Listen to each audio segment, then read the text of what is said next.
is Kelly's Corner. Kelly, take it away, man. What do we got? Well, I got to kind of cut this short, so I'll try to get this out short and sweet now. If you watch sports at all, you saw the Kawhi Leonard signing, the Paul George trade. I mean, it caused an earthquake. It basically did. It completely changed 4 franchises in one fell swoop. Yep.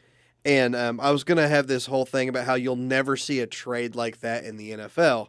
You know, they got 5 picks, 2 pick swaps, and 2 starters for 1 player. Right. Okay. Now, granted, they had to do that to get Kawhi and both. So you're getting both players, which is why the Clippers did that. Normally, you would never do that, especially for a guy that just had shoulder surgery on not one shoulder, but both shoulders. Right.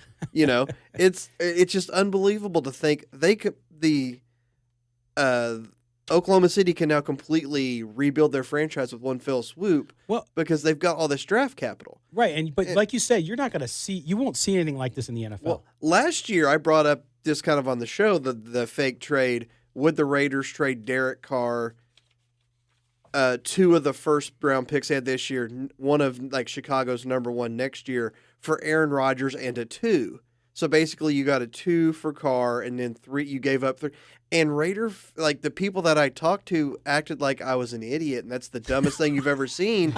And Aaron Rodgers is exponentially a more important factor in a football team than Paul George is to a basketball team, and you gave up half as much. Yeah, you know, it's just mind-boggling how that came down and worked.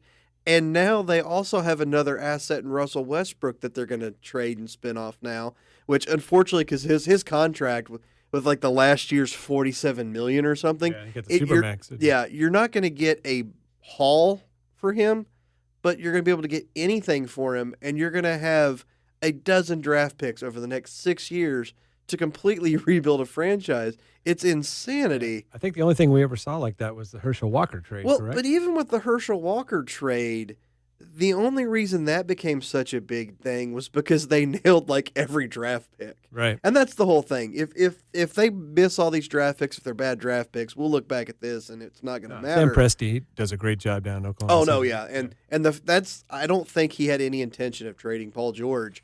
But it's at sooner or later, it's like if you're selling, you don't want to sell your house, but if somebody offers you 9 times the listing value of it, you're going to sell the damn house. And those late draft picks, those 27, 28, I think it was, that's not going to do anything. No, that's why they have the swaps. Right. No, yeah, that's the swaps. And that's the thing. That's the pick swap, which you never really see in the NFL or anything like that.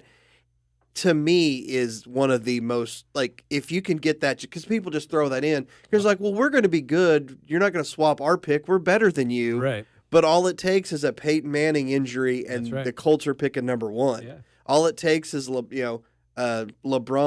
You're right. The Lakers did it with New Orleans. Hamstring. They got 2 pick swaps. Too. Yeah, I was going to say, and they got that in there, which to me was just I won't get into that. The Clippers got a couple of draft picks for the Tobias Harris trade. Yeah, they did have a couple stock unprotected number 1 in 2021 from Miami, and then a protected number 1 from Miami. But in 2021, supposedly going to be the first draft where they're going to be double dipping college and high school. So that should be the most valuable draft pick that they've had in 20 years. Right. But people are throwing them around like candy because in the NFL you need 2 or 3 stars and screw the rest of your thing, because if this fails, I'm getting fired. I don't care about my 2025 draft picks if I don't have a job.